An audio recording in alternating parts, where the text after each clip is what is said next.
소식을 우리 의원님께서 저희에게 전달해 주면 좋을 것 같습니다. 특검이 확보한 녹취가 있었죠. 네, 특검에서 확보한 녹취 다시 한번 좀 보겠습니다. 현직 장교의 그 녹취인데요. 무인기 침투는 윤석열의 지시라고 들었다. 북한이 반발하자 윤석열이 박수를 치면서 좋아했다.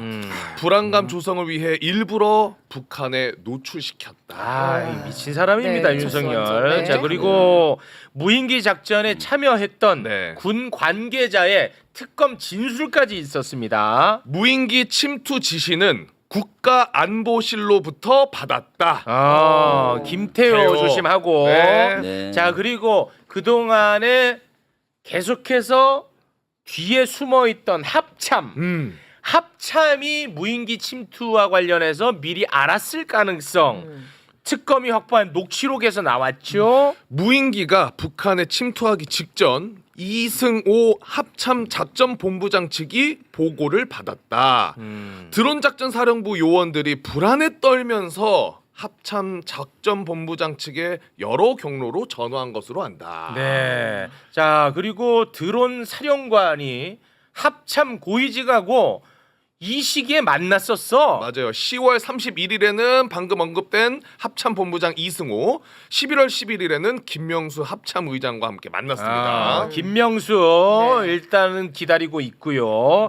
자, 그리고 특검이 확보한 현역 장교의 진술이 또 있었지요. 윤석열 정부가 지난해 10월부터 11월 사이에 북한의 무인기를 최소 5번 이상 날려보냈다고 들었다. 네. 자, 그동안에 이제 나왔던 보도를 짧게 저희가 정리를 했는데 이제 이 무인기와 관련해서 퍼즐이 다 맞춰졌다라고 우리 사성장군 김병주 의원님이 말씀하셨는데요. 지금부터 하나하나 짚어주시기 바랍니다. 네. 그동안 조각조각 나왔던 무인기에 대한 여러 가지 정보를 어느 정도 퍼즐이 맞춰져서 오늘 그것을 명쾌히 말씀드리겠습니다. 정말 고맙습니다. 네.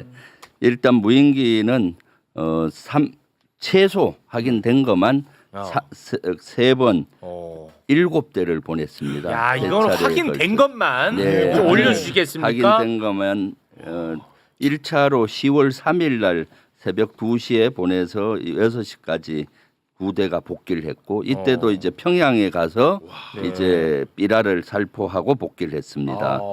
그리고 2차는 10월 8일 날 밤 11시에 출발을 해서 그 다음 날 9일 날 03시에 복귀를 했는데 이때는 4대가 갔습니다. 4대 갔는데. 그래서 평양에서 삐라를 뿌리고 3대는 복귀했고 네. 한 대는 평양 인근에 추락이 된 거죠. 아. 평양에서 얘기했던 그거와 거의 일치된다는 증인입니다. 이게 그거구나. 북한이 공개했던. 그 다음에 거기에 멈추지 않고 실제 북한이 제대로 도발 대응을 안 하니까 11월 13일 날 초저녁에 19시 30분에서 저녁 9시 20분까지 2대를 계획했었는데 한 대가 먼저 남포항 거기는 군사 시설이 밀집된 지역입니다. 네. 보전성이 있는 부대가 밀집된 지역에 한 대를 보냈는데 네. 무사히 기한을 했어요. 그러니까 그 다음에 한 대를 보내려고 했는데 네. 안 보냈다라는 증언이 이것이 복수의 증언. 복수. 한 곳도 아니고 여러 군데의 증언을 취합을 해서 제가 얘기를 했는데 여기에서 사실은 여러 가지 특이한 것들이 많아요. 네. 1차, 2차 때 어디에다 제일 삐라를 투하했느냐 그게 중요하잖아요. 네. 목표 지점. 네, 목표 지점. 네. 목표 지점인데 1차 때는 좌표를 받고 가서 보니까 15호 관저다. 이것은 15호 관저는 네. 2차는 아예 15호 관저 부근에 뿌리라고 목표를 줬고요. 네. 15호 관저가 어디냐? 네. 평양에 있는데 보면은 김정은 관저로 알려져 있습니다. 여기는 김정은의 생모 고영이가 거주했던 숙소이고 김정은이 어린 시절에 보냈던 곳입니다. 그리고 그 주변이 아주 북한의 핵심부가 있어요. 노동당 1호 청사도 있고 호위사령부, 호위층 주택단지, 김일성 종합대학, 외무성, 내각 종합청사가 밀집된 핵심 지역이에요. 그래서 실제 전단을 뿌리는데 1km 상공에서 뿌리게 되면은 네. 이 전단이 2km까지 퍼진다는 아, 거예요. 네네네. 전투 실험에 의하면은 네. 그러면은 이 일대 고위급 시설이나 다 뿌려지는 거죠. 그럼 와. 난리가 나는 거 아니에요? 난리 나겠죠. 그 이것은 김정은을 비판하는 전단, 와. 최고 존엄을 비판하는 전단이 예를 들어서 호위사령부 뭐 김일성 대학 이런 데 다 몇 개씩 떨어졌을 거 아니에요. 네. 그럼 고위급 간부들이 가만히 있으면 어떻게 하겠어요? 걔네 다 죽죠. 축청당하는 거지. 네. 그럼 바로 예전 같으면은 대응 도발을 해야만이 자기들이 촉수한당하잖아요. 그렇겠죠. 그런데도 불구하고 이때는 참았어요. 아. 수사적인 위협만 하고 너들 이렇게 하지 마라. 뭐 이런 전쟁 난다 이렇게 하고 아찔합니다. 네, 그리고 12월 8일 날은 아예 와. 그 15 간절을 하라고 목표를 준 거고요. 그다음에 11월 13일에는 남포는 진짜로 그 호전성이 아주 강한 부대들이 밀집돼 있어요. 그래요. 그래서 연평도 포격 도발도 아. 일으켰고 그쪽에서 NLL에서 여러 가지 도발을 했던 부대들이 아. 집중돼 있고 그래서 처음에 비행 경로를 받아 보니까 거기 보면은 온천 전투 비행단이 있어요. 그걸 경유해서 들어가라는 거예요. 아니 그러니까 잠깐만 요거 그러니까 네. 10월 3일, 네. 11월 8일에 10월 8일에 네.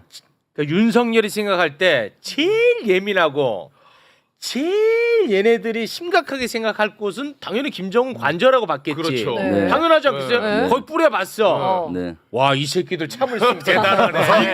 이거 참는 참아. 거야 이거를. 야 그러니까 이거 안 된다. 네. 우리가 자극했을 때 바로 공격을 했던 곳이 어디였느냐? 실제로 공격했던 곳이 바로 남포 일대였다. 오. 그래서 11월 13일에는 남포 일대를 또 타겟팅했다는 거다. 그러니까 적의 심장에 권총을 쐈는데 적이 와. 반응이 없어. 이 미쳤다. 그러니까 이거 큰일 났구나. 이거 미쳤어. 유도해야 적이 도발을 해야 우리가 또 국지전으로 대응하다 보면은 비상계엄을 하고 와. 영구집권하는데 네. 반응을 안 하잖아요. 미쳤어. 그래서 이번에는 칼로 목을 딱 들어댄 꼴이죠. 남포에다가 남포에다가 보내는 게, 네. 그런데 그것도 진짜 이 받아봤을 때 실무자들이 이거 미쳤다라는 생각을 했어요. 왜냐하면은 네. 이 실무자들은 무인기가 침투를 해서 적진을 찍고 무사히 기한을 해야 되는 거예요. 네. 만약에 추락하면은 문책을 받아요, 사실은. 아, 네네네. 그러니까 항상 적의 중요 시설 레이더 기지는 회피하는데 온천 전투 비행장을 경유해서 그 아. 남포로 들어가라니 여기 가면 100% 그냥 저격당하는 거죠. 저격당하든가 네. 확인이 된다라고 이제 컴플레인을 한 거예요. 어. 문제 있습니다 하니까 네. 그 당시 드론 사령관은 거기에 대해서 여기 문제가 있다고 힘들다고 하는데요 하고 옆엔가 누구한테 얘기를 하고 그 다음에 이제 내려온 지점이 온천 비행장을 빼고 대신 대동강변을 따라서 그 남포로 들어가는데 대동강변의 해변이 더 군사 시설이 밀집된 지역이에요. 거기는 바다와 연결돼 있어서 잠수함 기지, 공기 부양정 기지 뭐 핵심 시설이 있는데 가고 그때 갈 때 통상 2km 상공에서 갔는데 남포로 들어갈 때 대동강에는 800m까지 낮추라는 거예요. 이건 뭐예요? 걸려라고 걸리고 맞아요. 추락 당하라. 제발 걸려라. 그거잖아요. 어. 그래서 너무 이상했다는 거예요. 그래서 이거는 뭔가 잘못됐다 하고 해서 실제 재민 공격을 당한 것 같아요. 무인기가 당하니까 이제 자기가 무인기는 가는 길에 GPS를 입력을 해요. 그리고 방향을 턴하는 지점마다 입력한 그걸 따라서 가는데 GPS 재밍이 오니까 재밍 GPS 알아요? 살아 재밍 뭔데요? 그러니까 전파 교란. 인공위성에서 전파 교란. GPS 현재 위치 자기 좌표를 계속 받아야 되는데 이게 안 받아지는 거예요. 그럼 길을 잃었잖아요. 네. 막 네. 헤매고 있었는데 멀리서 이제 수동으로 그때 마침 통화가 돼서 수동으로 이제 그 백령도에서 유도를 해서 기한을 한 거예요. 무사 기한을 어렵게. 그래서 한 대 잘 도착했습니다 하고 드론 사령관한테 보고했더니 좀 황당해서 돌아왔어? 아니 이게 떨어져야 되는데 이 새끼들 왜 이렇게 실력이 좋아? 그래서 그 다음에 아유. 두 번째 걸 띄워야 되는데 안 띄운 거예요.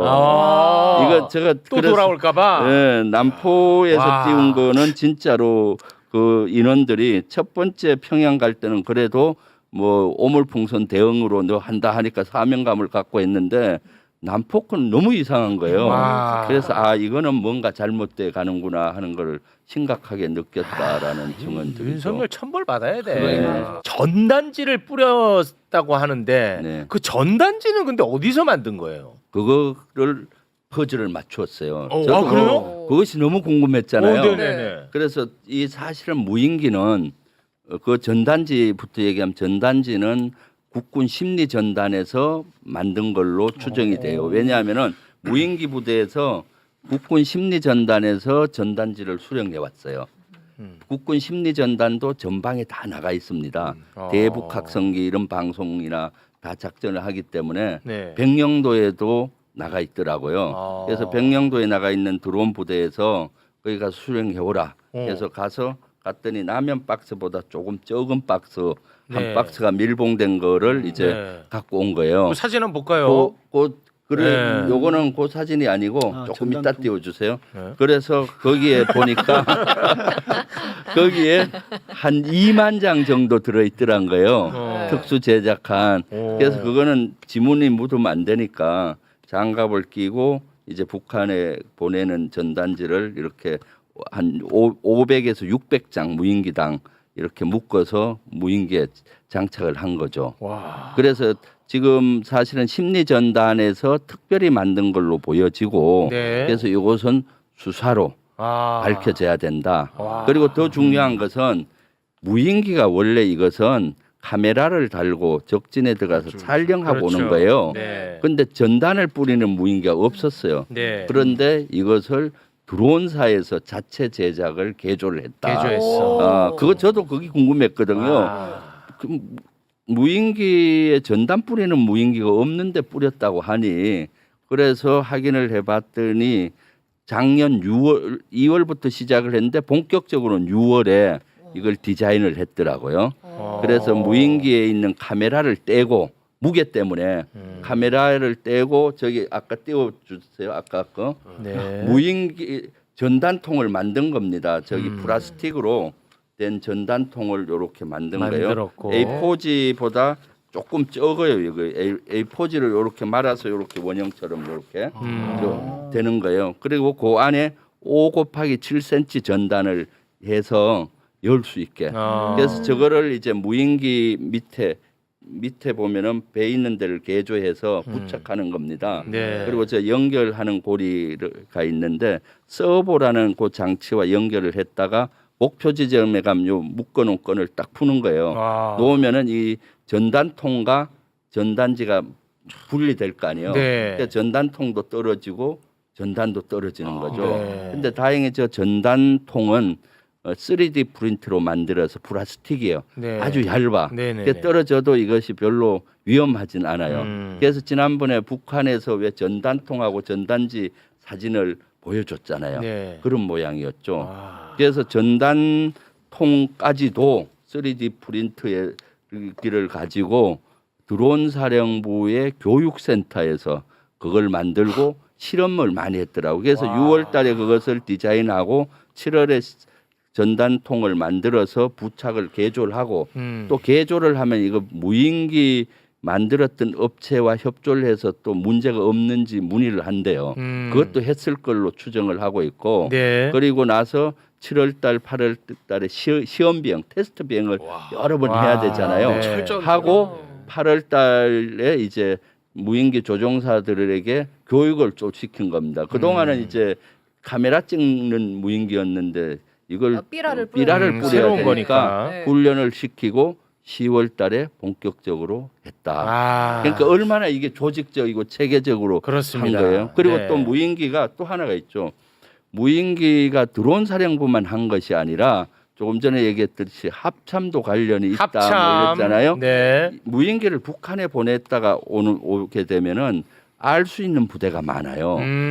지상작전사령부, 그다음 공군작전사령부, 진작사. 합참의 작전본부, 한미연합사 이런 데는 다 정보 레이더를 갖고 있잖아요. 그렇지. 만약에 그 부대를 안 알려주면은 무인기가 북한으로 가면 월북 무인기이기 때문에 바로 격추시켜요. 그렇죠. 그리고 북한에서 임무 마치고 돌아올 때는 북한 무인기로 오인하고 그렇죠. 작전에 들어갈 거 아니에요. 그렇죠. 모르면은. 네. 그래서 그런 부대도 알려줬을 것이다. 아. 그 증거는 10월 8일 날 밤에 보내잖아요, 무인기를. 네. 그날 경력금을 5개 부대에 300만 원을 줬어요. 아. 그 왜 경력금을 줬냐? 통상 경력금은 장관이 줄 때 중요한 훈련 보고를 받으면 고생해 이번에 이렇게 하고 경력금을 주든가 훈련 현장에 가서 훈련 고생한다 하고 우리 장병들 빵 좀 사줘라 하고 몇백만 원씩 주고 오거든요. 네. 그날 아마 제가 추정컨대 군생활 오랜 경험을 봤을 때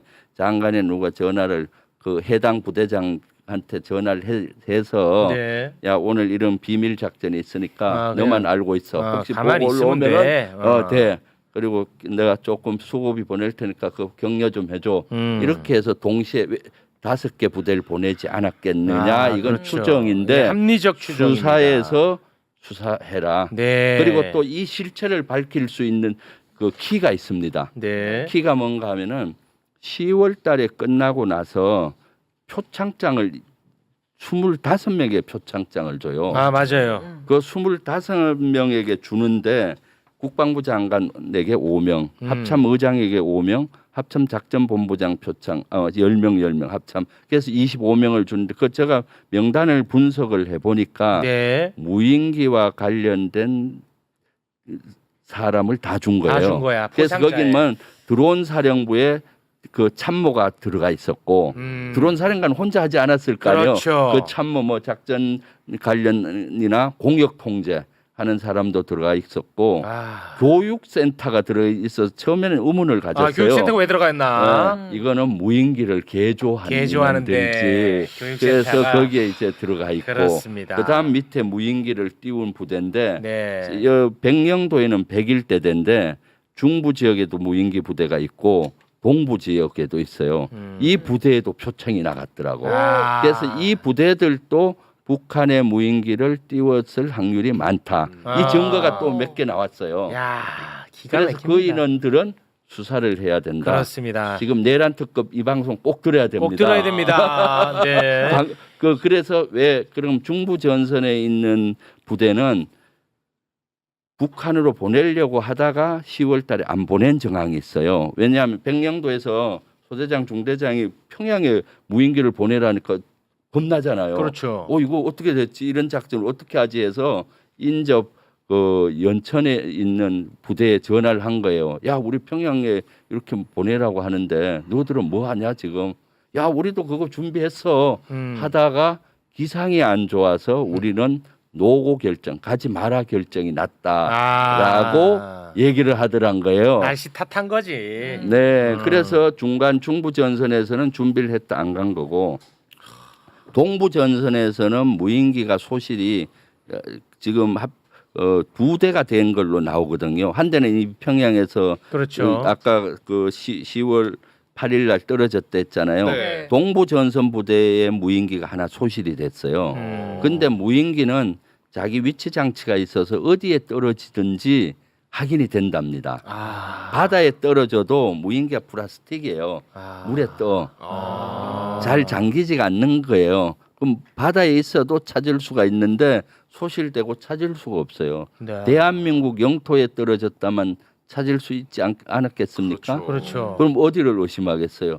북한 지역에 떨어졌을 확률이 있다. 아. 그렇기 때문에 내란 특검에서도 드론 부대 여러 부대를 확인하고 있다라고 어제 발표가 나오던데 그 동부, 중부, 서부 다 확인을 해야 되는 거죠. 야, 그래서 무인기 2대가 분실됐다고 그랬군요. 네, 네. 아. 그래서 그동안 조각조각 정보들이 있었는데 딱딱 제가 맞아 이제 떨어지네. 딱 퍼즐을 거의 맞춰서 내란 특검이 수사를 용이하게 아. 쫙 그 매불쇼에서 이제 공개한 아, 진짜 거죠. 이게 확실히 그려졌습니다. 네. 아, 퍼즐을 이제 완벽하게 맞춰 주신 것 같아요. 네. 아, 정말 고맙습니다. 네. 이 퍼즐에서 되게 그 황당하고 답답하고 뭐 박수를 치며 좋아했다 이런 등등이 화를 돋구는데 내가 제일 좀 웃기게 본 건 뭐냐면 그 표창장 있잖아요. 표창장 25명.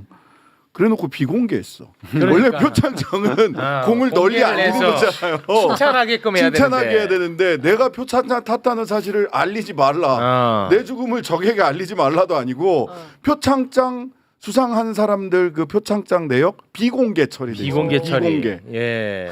동료들도 몰라 저 사람이 표창장 진짜요? 탄지. 네. 네. 그리고 몰라요. 더 끔찍한 것은 내란 실패 이후에 그자들에게 실제 포상이 됐다는 거. 1월에. 네. 그러니까 이게 끔찍한 일입니다. 10월 달 그 두 번 한 거에 대한 표창이 25명이고 네. 그 25명은 국방부 장관하고 합참의장, 합참작전본부장 표창이에요. 네. 그러면 국방부 장관 김용현은 당연히 알았을 거고 그렇죠. 그동안 합참과 합참작전본부장이 뒤에 있었잖아요. 네. 근데 이걸 몰랐으면 합참의장 표창이 나갔을 리가 없고 없죠. 합참작전본부장 표창이 나갔을 리가 없잖아요. 네. 통상 합참의장도 표창이 1년에 몇 명 주라 할당이 있어요. 네. 그래서 이번에 몇 명 주겠습니다만 어떤 목적으로 주는지 결제를 하거든. 그렇지. 거기 있고요. 11월 13일 날 작전을 하고 또 표창을 주려고 준비를 했어요. 그때는 10여 명이라 하더라고요. 준비를 해서 올리려고 12월 초에 했는데 12.3 내란이 나면서 그건 무산이 된 거예요. 무산됐구나. 그래서 그것은 드론 사령부 작전처나 인사처 어딘가는 그 표창을 주려고 했던 명단이 있다. 아. 그래서 내란 특검도 그것까지 네. 좀 확인을 해서 하면은 쉽게 알겠습니다. 11월 초에 11월 13일 날 했던 무인기 그 북한에 갔던 것도 확인이 쉬울 아니, 근데 것이다라고 보입니다. 의원님 그렇게 평양이나 아니면 저 군사 시설이 있는 곳에 무인기를 보내면 정전협정도 바로 위반. 당연하죠, 위반이죠. 오. 네. 이게 아유 그런 거는 뭐 아니, 그냥 뭐. 우려 대상도 아니었겠죠. 아니 사실 아니 그 국제적 이거는 사실은 북한이 대응을 해도요 우리 잘못인 셈이었던 거예요. 네. 국제법상으로 명백현존한 위험을 우리가 저질렀어요 먼저. 우리가 도발한 거예요 법적으로. 뭐 사실 무인기를 북에서도 보내서 우리 김병주 의원님이 이게 스쳤냐 안 스쳤냐 그 네, 그렇죠. 그것도 밝히셨잖아요. 맞습니다. 네. 사실 뭐 저는 무인기 이게 정전협정 위반임에도 불구하고 정보 취득을 위해서 정보 획득을 위해서 양쪽이 다 무인기도 보내고 뭐 위성도 하고 뭐 그러죠. 그래서 네네. 보낸 것 자체가 저는 문제라고 생각하지는 않습니다. 솔직히. 네. 다만 왜 보냈냐가 중요한 그게 거지. 핵심이죠. 그게 핵심이죠. 맞습니다. 얘들은 지금 전쟁을 맞아요. 일으키려고 보낸 거 그게 아니에요. 핵심이죠. 그게 핵심입니다. 네. 그리고 두 번째는 참 우리가 속을 뻔했던 우리 또 사람 딱 보면 이제 다 좋은 사람이라고 잘 속는 우리 최욱 씨가 속을 뻔했던 두 사람 김명수하고 김명수 박한수 나와. 김명수 박한수 전부 다 박한수 나와. 나는 패싱 됐어요. 맞아. 나는 개헌 포고령도 몰랐어요. 박한수는 그랬잖아. 네. 근데 알고 보니까 다 연루자야. 김명수 박한수. 아니 그나마 박한수는 이제 뭐 구속이라도 돼.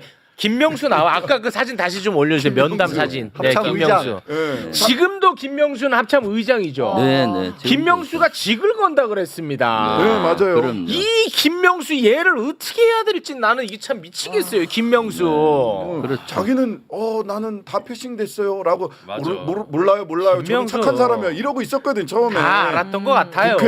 국회에 나와서요. 김명수. 그래서 야 합참의장까지 패싱하고 했단 말이야?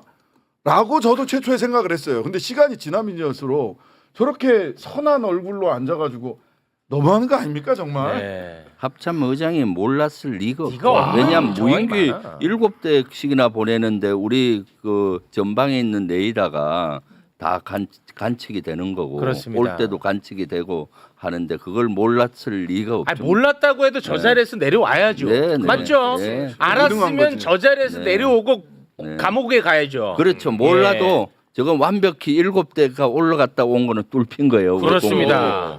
몰랐다면 네. 두 번 뚫린 거지. 올라갈 때 뚫리고 내려올 때 또 뚫리고. 그렇습니다. 세 김명수. 차례에 걸쳐서 그러니까. 7번 뚫히는 거죠. 네, 김명수. 네, 네. 네.